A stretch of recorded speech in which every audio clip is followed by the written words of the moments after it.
Propongo en el nombre del Señor Jesucristo, juntamente con ustedes, salir de aquí con la satisfacción de lo que ya hemos hecho. Hemos adorado al Señor en espíritu y en verdad.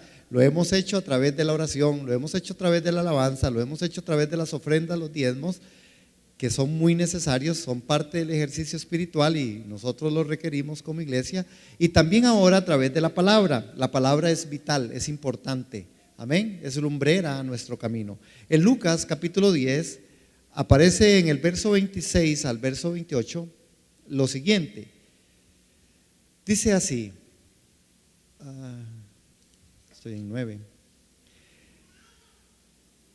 Vamos al 25, perdón, ese, el 25, ¿verdad? El 25 al 28. Y he aquí, un intérprete de la ley se levantó y dijo, para probarle, maestro, ¿haciendo qué cosa heredaré la vida eterna?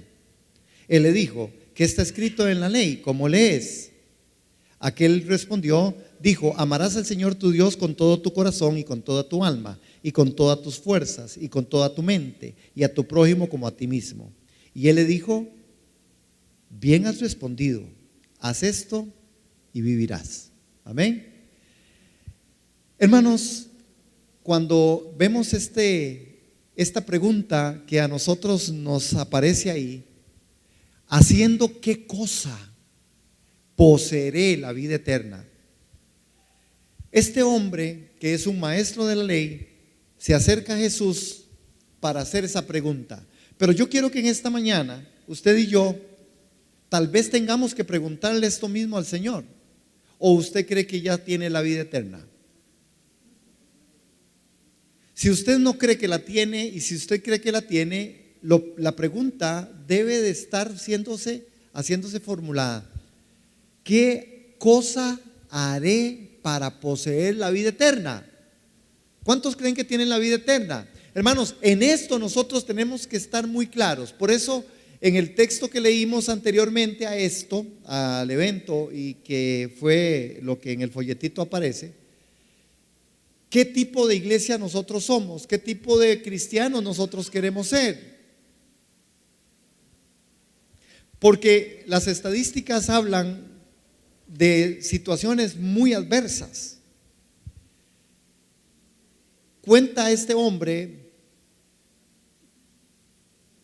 que durante la década de los 70s, este hombre se llama, es el mismo que aparece ahí en el folletito, Ray Comfort. Lo dijo mejor Angie, seguro yo no lo digo bien porque, ¿verdad? Mi inglés, usted sabe que estoy peleado con el inglés. Pero dice que durante la década de los 70, Dios muy bondadosamente dice que le abrió un ministerio viajero. Y dice que conforme él empezó a viajar, hermano, se dio cuenta que tenía acceso a los registros de crecimiento de las iglesias. Y resulta, hermanos, como él dice, y para mi horror me di cuenta de que alrededor del 80 al 90% de aquellos que tomaban la decisión de seguir a Cristo estaban abandonando la fe. Esto es una verdad para Costa Rica hoy. Usted por eso, si usted es una persona que da testimonio y le gusta evangelizar, usted se va a encontrar en la calle con algo. Y pruébelo, porque es necesario empezar a evangelizar. Si no lo estamos haciendo. Pero usted se encuentra con las personas diciendo, no, yo sí conozco de Jesús. No, es que yo era cristiano, hermano, pero es una cantidad. No importa dónde usted vaya, a la cárcel, en las cárceles, usted se queda asombrado de oír a la gente decir, sí, yo era cristiano cuando estaba afuera. ¿Cierto, Nati? Yo era creyente. Hermano, si usted en la calle se encuentra un poco de gente, pero eran cristianos, pero ya no son creyentes. ¿Por qué? Yo creo que algunos les han vendido el tema de que se pusieron ese paracaídas para que les fuera muy bien en el viaje. Pero no les dijeron verdaderamente, hermanos, que ese paracaídas era porque del avión iban a salir sucumbidos. Que el avión sí se va a caer. Que el avión sí va a venir, que el justo juicio de Dios va a venir, que el Dios que es todopoderoso va a venir y juzgará a los vivos y los muertos y que su reino no tendrá fin. No es para tener paz y seguridad. Es más, Jesús advierte, cuando digan paz y seguridad, tengan temor, porque así no será. Cuando digan paz, paz, no le crean. Hermanos, dice este hombre que cuando él encontró estas estadísticas, Dice él que esto significa que el evangelismo moderno con sus métodos estaba creando entre un 80 y un 90% de lo que comúnmente llamamos caídos de la fe por cada 100 decisiones para Cristo. Dice, déjenme hacerlo un poco más real para ustedes. Dice, en 1991, en el primer año de la década de cosecha, una denominación grande de los Estados Unidos fue capaz de obtener 294,000 decisiones para Cristo. 294,000 decisiones para Cristo. Esto es, en un año, esta denominación grande de 11,500 iglesias fue capaz de obtener 294,000 decisiones para Cristo. Desafortunadamente, hermanos, después del año solo pudieron encontrar a 14,000 personas en la fe. Oigan qué interesante, hermanos, el dato. Lo que quiere decir que no pudieron contabilizar a solo 280,000 personas de esas decisiones. Y estos son resultados normales de los métodos evangélicos normales. Y es algo que yo descubrí, dice ese hombre, desde los años 70. Esto es algo que me preocupaba. ¿Qué es lo que decíamos como iglesia o como creyentes? Un viajero cómodo o entender que todos debemos de saltar del avión en algún momento. En el mundo tendréis aflicción, pero confíen, no todo. El que me diga Señor, Señor, dice la Escritura, el que no se niega a sí mismo y toma su cruz no puede ser mi discípulo. No teman, manada pequeña, dice el Señor. Dice también, sin santidad nadie verá al Señor. Dice, el cielo y la tierra pasarán, mas mis palabras no pasarán. La Biblia dice, el que no deje a padre, madre, hermanos y hermanos no es digno de mí. Él nos ha trasladado de la luz a las tinieblas, de las tinieblas a su luz admirable. Dice también, somos sus hijos. Él es la cabeza, mi reino no es de este mundo. Yo voy a preparar morada para ustedes. ¿A quién iremos si solo tú tienes palabras de vida eterna? Todas esas composiciones de lo que le estoy hablando, de textos, son textos sagrados que están ahí, hermano, que es necesario que usted y yo los tengamos a memoria. Hermanos, oiga la deserción. Es una cantidad enorme y esto es una realidad que sigue pasando, que se sigue dando, hermanos. ¿Por qué, hermanos? Porque cuando viene el momento de aflicción, cuando viene la crisis, cuando viene la situación, mucho creyente, hermano, se le ha vendido un poco de humo, se le ha vendido un evangelio que no es el evangelio de Jesucristo. Por eso en este tema, en esta mañana, haciendo qué cosa poseeré la vida eterna, es una pregunta válida. Porque usted y yo, hoy que estamos aquí, estamos permaneciendo. Hoy usted y yo, por la misericordia y la gracia de Dios, estamos permaneciendo. Por eso yo sigo siendo un defensor de que la palabra de Dios debe ser aplicada, debe ser en la exégesis, debe ser en el método gramático histórico, debe ser de verdad contextualizada en nuestro tiempo para saber que de verdad la cruz, que los principios de la Biblia, que el negarnos a nosotros mismos, que el tomar la cruz, que pagar un precio, que una teología del sufrimiento es una realidad en medio de este mundo y en este momento. Porque si no, hermanos, nosotros seremos cristianos de esos que tiraremos el paracaídas en cualquier momento. El avión se va a caer, el avión va a sucumbir, hermanos. Necesitamos entender qué es lo que nosotros queremos ser como cristianos. Cuando usted evangeliza, hermanos, y es necesario hacerlo, yo estoy haciendo un llamado para que como iglesia empecemos a evangelizar, que sigamos evangelizando, hermanos. Las ovejas son las que producen ovejas. Yo por dicha soy oveja, no es que me estoy quitando el tiro, pero las ovejas somos las que producimos ovejas. Es necesario evangelizar. No solamente para tener más personas en medio de la comunidad de fe, sino porque hay un mandato de Cristo y ese es el principio que a nosotros nos debe gobernar. ¿A cuántas personas, hermanos, usted le habló de Cristo en esta semana? ¿A cuántas personas usted evangelizó? ¿A cuántas personas usted trajo hoy a la comunidad de fe? ¿A cuántas personas usted le está diciendo Jesucristo es el Señor? ¿A cuánta gente usted le está hablando? ¿Usted tiene la vida eterna?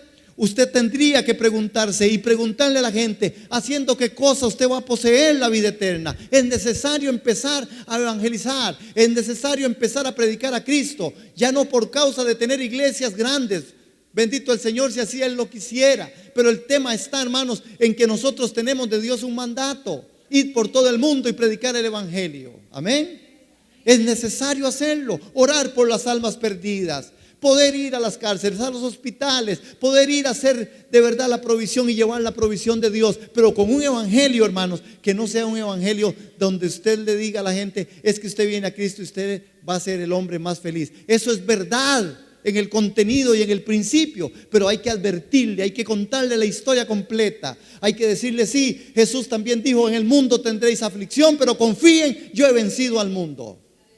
Que nosotros tendremos, esta vida es pasajera, que lo que nosotros vivamos aquí, hermanos, pasará, que los cielos y la tierra van a pasar, sus palabras no van a pasar, que hay esperanza para el cristiano, hay esperanza para el que acepta a Cristo en su corazón, hay esperanza, aleluya, para aquel que reciba a Cristo en su corazón, que la vida eterna, sí es cierto que hay algo que forjarla, hay que hacerla, hay que trabajarla. Él lo hizo todo, mas a nosotros se nos llamó a que nosotros hiciéramos el resto. Él hace lo imposible, a usted y a mí nos toca lo posible. ¿Qué es lo posible? Haciendo qué cosa poseeré la vida eterna. Vean la pregunta que le hacen a Jesús. En el relato de Lucas, interesante y de forma muy adecuada, es necesario también poder ver, hermanos, que nosotros no podemos hacer, dice esto ahí, el texto y contexto. Sin texto, en un texto sin un contexto, es un pretexto. ¿Por qué yo quiero empezar o seguir con esto de esta manera? Porque el contexto que nosotros tenemos aparece ahí mismo en ese capítulo, y quiero que vayan ahí, hermanos, por favor, a las escrituras, pero que vean ustedes el verso 23 y 24. ¿Estamos ahí? Vean ese verso, 23 y 24. Verso 23 y 24. ¿Estamos ahí? Díganme amén. Volviéndose, ese es el contexto de ese texto. Volviéndose a los discípulos les dijo aparte. Jesús les dijo esto aparte a los discípulos: bienaventurados los ojos que ven lo que vosotros veis. Porque os digo que muchos profetas y reyes desearon ver lo que vosotros veis y no lo vieron, y oír lo que oís y no le oyeron. Y después dice, he aquí el intérprete de la ley se levantó y dijo para probarle: Maestro, ¿haciendo qué cosa poseeré la vida eterna? Hermanos, noten que ese contexto, ¿por qué es tan importante el contexto y por qué lo quiero compartirlo? Bueno, hermanos, porque resulta que en medio de todo lo que se está viviendo y en ese contexto, Jesús les dijo: dichosos los ojos que ven lo que vosotros veis, porque os digo que muchos profetas y reyes desearon verlo y no lo vieron. Jesús les estaba diciendo: yo estoy aquí.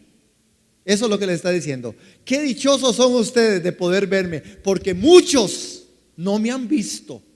Ustedes son bienaventurados, hermanos, y la bienaventuranza para nosotros tiene que abrirse hoy en un espacio. Qué dichoso que usted hoy es cristiano en este siglo, hermano. Yo no sé cómo están haciendo los que no son creyentes, hermanos, ante las crisis, ante las circunstancias, ante la enfermedad, ante la violencia. No sé cómo lo están viendo, y uno lo sabe, porque el mundo está tirando toda su ansiedad, está tirando toda su frustración a las drogas. Hoy matan por matar, hoy roban por robar, hoy hay furia, hoy hay enojo, hermanos. Usted vea la sociedad costarricense. Es una sociedad enojada, es una sociedad, hermanos, que al final está llevándose, y hay una frustración tan espantosa que no les importa aplicar y poner en las redes sociales lo que fuera, hermanos, señalando, juzgando, padres contra hijos, hijos contra padre, porque no tienen a Cristo. Pero dichosos ustedes, dichosos nosotros.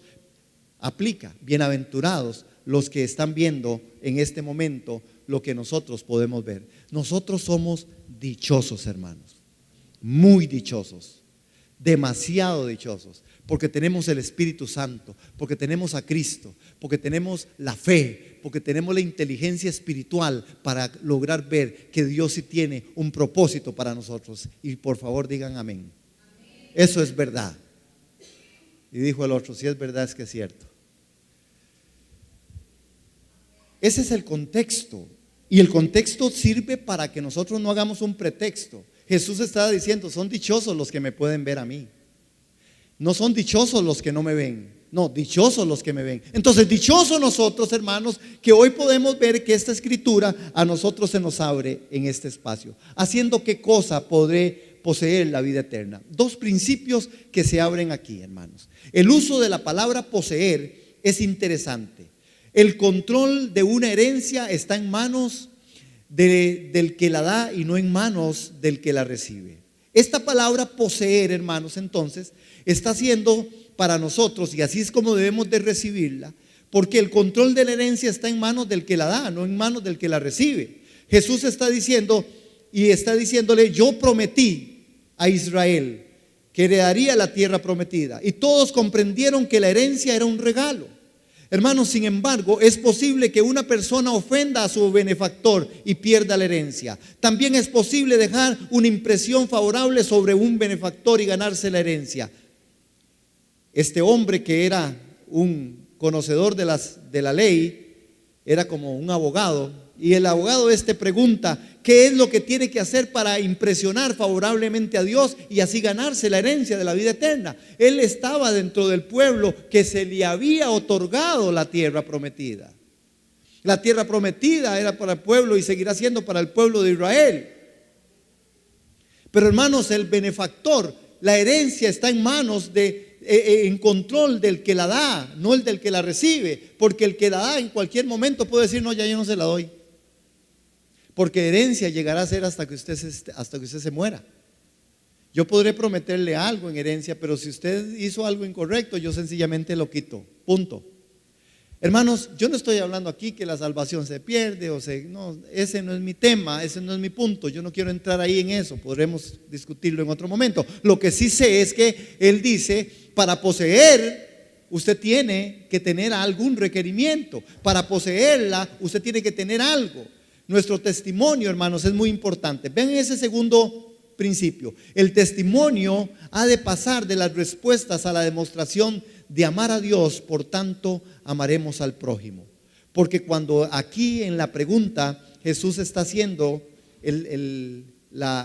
interrogado o preguntado por este hombre, él le habla con respecto al prójimo. Estamos tentados a mejorar nuestro testimonio hacia lo que nos asisten a la iglesia, aprendiendo las respuestas para cada pregunta. A veces nosotros somos muy buenos para una discusión en medio, ¿verdad? En el medio del trabajo, en medio de los que dicen: no, es que Dios no existe, y en otros que dicen cualquier otra cosa. Pero la respuesta, creo, hermanos, que nosotros tenemos que estar muy atentos, que nuestro testimonio tiene que depender menos de respuestas astutas y más de amor, más el amor. En el mundo conocerá que Jesucristo es el Señor, porque el amor de la iglesia se ve y el amor se refleja aquí adentro, hermanos. Empieza en su núcleo familiar, empieza en su casa, empieza en su cocina, empieza con las cosas, con mi esposo, con mi esposa, empieza con mis hijos. Ahí es donde empieza, y entonces el amor se refleja. Donde nosotros vivimos, en nuestro vecindario, usted y yo podríamos perfectamente, y eso que la comunicación en medio ahora de los barrios ha cambiado mucho, pero sin embargo usted sabe cuál es una familia amorosa y cuál no es una familia amorosa, ¿verdad que sí? ¿Verdad que sí? Sí se sabe, se entiende, se comprende. ¿Por qué? Porque el amor trasciende, hermano. Nuestro prójimo se va a sentir atraído por nuestro amor.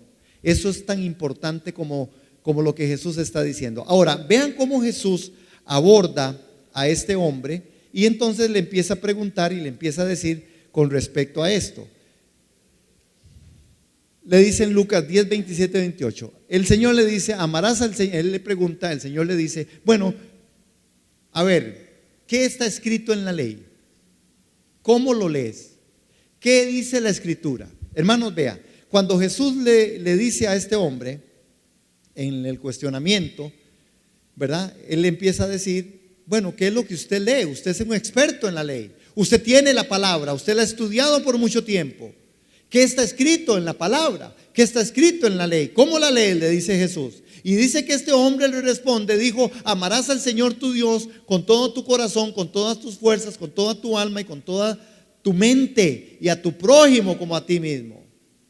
Vean que Jesús lo que hace a la pregunta de este hombre es que le interroga o le dice, bueno, ¿qué es lo que dice la palabra? A mí me parece, hermanos, que cuando él responde sobre esto, amarás al Señor tu Dios y a tu prójimo como a ti mismo, estamos hablando de amar a Dios, de amar al prójimo y de amarnos a nosotros mismos. ¿Qué es lo que yo creo, hermanos, que nosotros necesitamos entender a esto? Primero, número uno, cuando usted y yo le preguntamos a Dios, ¿qué haré para obtener la vida eterna? Creo que usted y yo vamos a recibir de Jesús también una respuesta muy parecida. ¿Qué dice la palabra? Bueno, ¿usted se ha cuestionado algún día de quién será salvo? ¿Alguien se ha preguntado algún día, Señor, ¿yo seré salvo? Bueno, los apóstoles se lo preguntaron un día, Señor, entonces ¿quién será salvo? ¿Usted se ha preguntado algún día quién será salvo, hermanos? Así sí, hágame ver con una mano, aunque sea arriba. ¿Alguien se ha preguntado el día de aquí quién va a ser salvo? ¿Dónde encuentra usted la respuesta de quién va a ser salvo? Está en las Escrituras. Pero usted, ¿cómo lee las Escrituras? ¿Cómo leo yo las Escrituras? Hermano, ¿por qué yo tengo la convicción de que yo soy salvo? Jesús está diciendo, ¿qué dice la palabra? Jesús está diciéndole a este hombre, ¿qué dice la Escritura? ¿Qué lees en la Escritura? ¿Cómo usted interpreta la palabra? Este hombre le dice, dice, amarás al Señor tu Dios con toda tu alma, con toda tu mente, con todo tu ser, y al prójimo como a ti mismo. Y Jesús le dice, oh, qué bueno, esa es una muy buena respuesta. Hermanos, la convicción de saber si nosotros tendremos y tenemos la vida eterna tiene que estar trazada sobre las Escrituras, sobre el principio bíblico. Nosotros tenemos que entender por qué andamos con el paracaídas. Nosotros tenemos que entender por qué es que la salvación que nosotros tenemos es una salvación grande, que nuestra salvación es eterna, que nuestra salvación permanece. Pero usted y yo tenemos que tener esa respuesta, y en esa respuesta tiene que haber una vivencia. Porque si no hay vivencia en la respuesta, usted solamente se volvió una persona con un poco de un verbo en el cual usted oye a mucha gente. Nuestros políticos y la gente habla de Dios como nada. Usted oye a todo mundo hablando de Dios. Usted ve a los jugadores de fútbol y todos son los más fieles creyentes hasta que no se le arrime el otro y no vayan perdiendo y le dé un codazo por la cabeza y la cara y le rompa todo lo que se llama boca. Ahí todos se dejan de santiguar cuando el equipo perdió y se enojaron y tiraron la gorra por allá. Todos son cristianos, todos se juntan para orar y pedirle a Dios que ganemos nosotros. Y Dios, como no entra en contradicciones, dice que pierdan todos, pues son muy malos. Es verdad, son cristianos hasta que algo se asome. Pero ¿qué dice la Escritura? Usted es salvo. Usted tiene que saber si usted es salvo. Yo lo soy porque yo leo la Escritura. Y la Escritura dice, por ejemplo, sin santidad nadie verá al Señor. Y yo entonces me examino y digo, Señor, estoy caminando en santidad. Seguro el Señor dice, bien has hecho, bien has dicho. Y usted, su respuesta, hermano, ¿cuál es la respuesta suya y mía? La salvación fue dada por Cristo. ¿Cuántos dicen amén? La salvación está trazada sobre lo que Él hizo, no sobre lo que usted haga. ¿Podemos repetir eso? Digamos, la salvación está trazada sobre lo que Él hizo, no sobre lo que yo hago. El punto está en que lo que yo hago, hermanos, es algo que tiene que ver con salvación. Porque si usted sabiendo hacer lo bueno y no lo hace, le es contado por pecado. Y ningún pecador heredará el reino de los cielos. ¿Cuántos dicen amén? Es solamente un asunto muy sencillo. ¿Qué lees en las Escrituras? Bueno, aquí hay 3 aspectos. Ama a Dios. ¿Cuántos tienen problema en amar a Dios? Señor, no se asuste, Señor, es que ellos son medios tímidos. ¿Cuántos tienen problema en amar a Dios? ¿No? ¿Cuántos aman al prójimo? Cuidado. ¿Cuántos aman al prójimo? ¿Cuántos aman al prójimo? ¿Cuántos aceptan al hermano tal como es? ¿Cuántos aceptan al núcleo familiar tal como es? ¿Cuántos aceptan a las personas tal como son? Porque amar no significa solamente es que no me gusta, es que es muy así. No. Amar al prójimo implica una aceptación de esa persona. Y cuando yo acepto a la persona, la acepto tal como es. No es que le estoy tratando de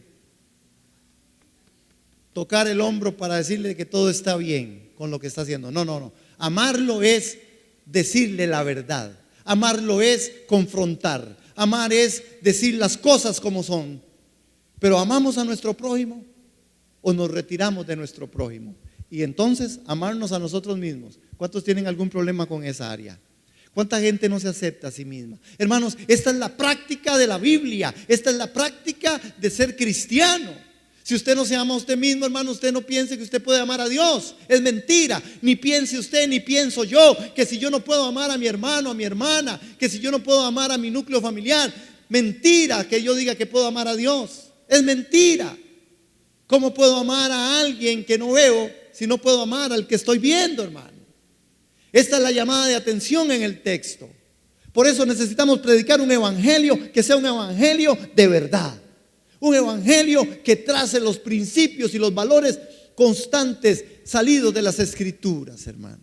Amén. No se me duerman, si no les grito, dijo Lord. Otro punto. Hay un gran reto. Y el gran reto es: amarás a Dios con toda tu mente. ¿Por qué es que Jesús mete la mente? El maestro añadió la mente entre aquellas facultades que le han sido dadas al hombre y que deben estar involucradas en el amor a Dios.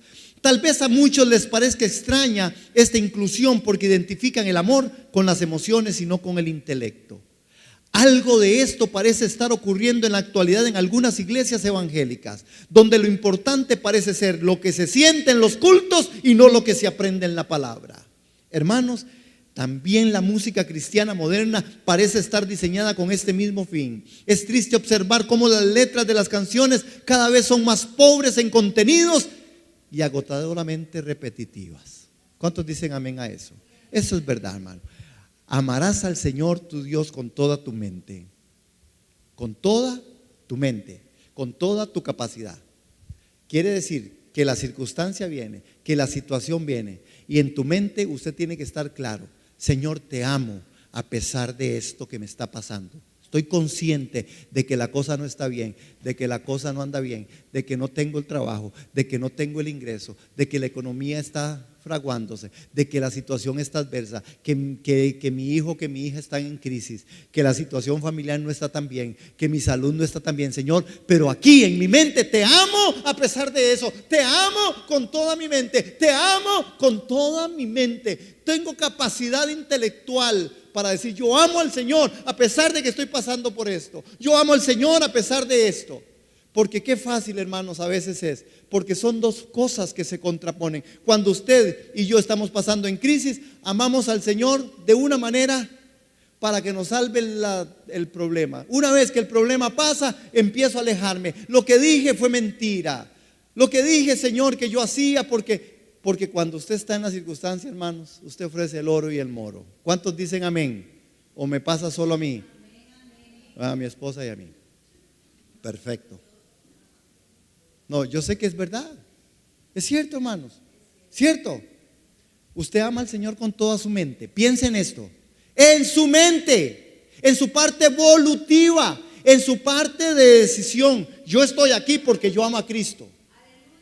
Usted no vino aquí obligado, usted vino aquí invitado. Dios no obliga, Dios invita.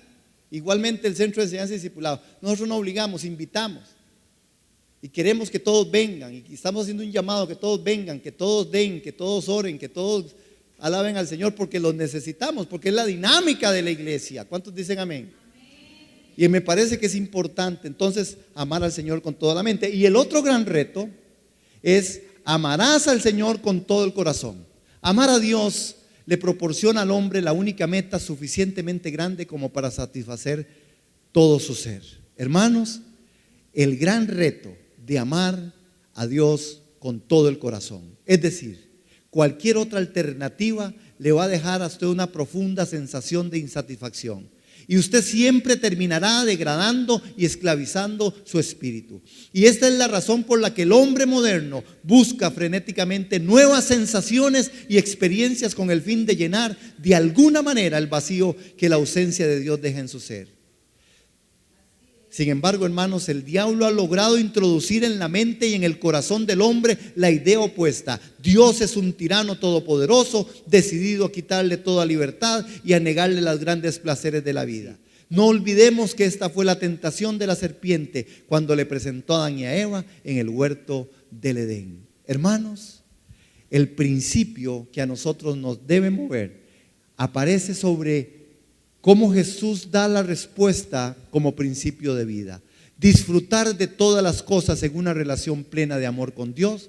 Amarás al Señor con todo. ¿Haciendo qué cosa? Haciendo lo que Él dice, hermanos. Por la razón de que Jesús, cuando es interrogado por este hombre entonces le dice: amarás al Señor con todo tu corazón, con toda tu alma, con todas tus fuerzas, con toda tu mente, y ama a tus semejantes como te ama a ti mismo.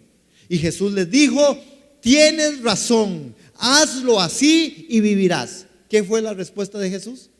Hazlo así. Parece que la acción de hacer está presente ahí y está presente aquí.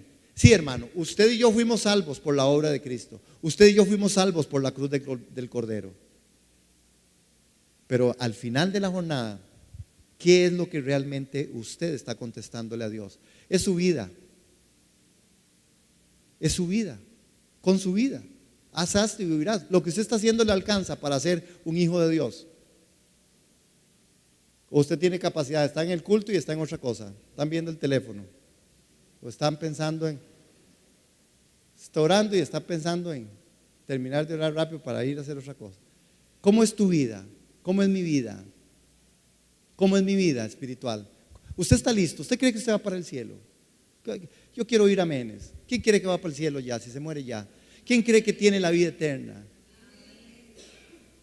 Algunos otros que no tienen mente, hermanos, piensan: a mí qué me importa. ¿Qué importa? Otros piensan que ya Jesús lo hizo todo y estoy listo. Sí, Jesús lo hizo todo.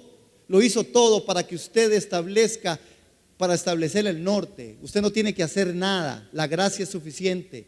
Mas a la gracia debe ser añadida la fe. Y a la fe la virtud. Y a la virtud la esperanza. Y la esperanza no avergüenza. Y todo lo que es de fe, hermanos, todo lo que es de fe es lo que no se ve. Y lo que es de esperanza, una vez que la esperanza usted la mira, ya no es esperanza. Por eso usted y yo tenemos que luchar, aleluya. Tenemos que guerrear, tenemos que pelear la batalla de la fe, hermano. La batalla de la fe, integrarnos, hermanos, a la palabra, compenetrarnos con las escrituras, en mi mente, en mi corazón, en mi entendimiento, en mi intelecto, en mi forma de vivir, en la santidad, en el ir, en el venir, en el trabajo, en lo que tengo, en lo que no tengo. Hermanos, necesitamos un pueblo santo, una iglesia santa.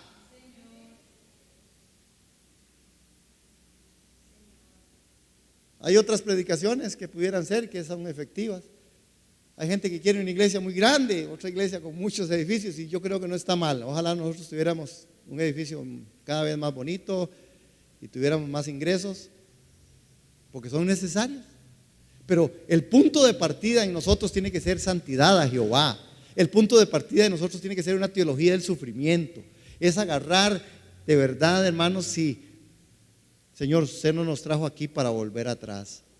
¿Qué haré? Hermanos, es que la pregunta es: ¿haciendo qué cosa? Y yo quiero que usted y yo salgamos con este pensamiento en esta mañana de aquí. ¿Qué cosa voy a hacer para poder tener la vida eterna? Usted y yo la tenemos. En el principio, escuchen eso, hermanos. Usted y yo tenemos la vida eterna en el principio de lo legal. Él lo hizo y nada nos lo va a quitar. Más, usted como heredero y yo como heredero, pudiera ser, hermanos, que nosotros de verdad defraudemos y decepcionemos al que nos está heredando. Eso es posible y la escritura lo registra en Primera de Juan. Dice: estaban con nosotros, pero no eran de nosotros. El gozo de la salvación tiene que atesorarse, guardando una salvación muy grande. Él lo hizo, no hay nada que hacer, usted no tiene nada que hacer. Yo no tengo nada que hacer, mas yo tengo que hacer lo que el Espíritu de Dios me diga en mi mente, en mi corazón, en mi alma, en mi espíritu, en mi cuerpo. Yo tengo que trascender, yo tengo que caminar en obediencia, porque sin obediencia no hay salvación. Sin santidad no hay salvación. Él lo hizo, pero lo hizo para que usted y yo caminemos. Él puso la senda, dice, hasta el más torpe, hasta el más ignorante caminará. Dice, porque hay un camino, hay una senda. Hay un camino, dice, que aún el torpe podrá caminar. Jesús abrió la brecha, Jesús lo hizo todo. Pero a usted y a mí nos toca responder de la forma digna, de la forma adecuada en el caminar cristiano. ¿Qué cosa haré para heredar, para poseer la vida eterna? Entonces la respuesta es: amarás al Señor tu Dios con toda tu mente, con todo tu cuerpo, con toda tu alma, con todo tu corazón, con todo lo que Él te diga, con todo lo que Él te mande. Porque Dios no se ha equivocado. Lo que usted y yo vivamos y vivimos es porque Dios está claro, porque Dios está ahí. Ahora, si de esto que usted está viviendo o que yo estoy viviendo, usted se encuentra desobediente, arrepiéntase, hermano, en el nombre de Jesús. Arrepiéntase en el nombre de Jesús. Porque Dios también nos da capacidad y su espíritu para saber que hay cosas que no son de Él, que no proceden de Él, por las cuales yo tengo que arrepentirme y dejar el camino malo y seguir por la senda de la justicia, por la senda de la fe, por la senda del amor. Amén. Amén. Paz, hermanos. Paz. El paracaídas tiene que andar puesto. Seremos tumbados del avión. Y la gente tiene que entenderlo. El justo juicio de Dios viene. Nuestro Dios no le dice a lo malo bueno, ni a lo bueno le llama malo. El Señor les bendiga. Tengan una tarde lindísima. Que Dios les guarde y una bendición. Amén. Un aplauso al Cordero. Denle gloria a Dios. Aleluya.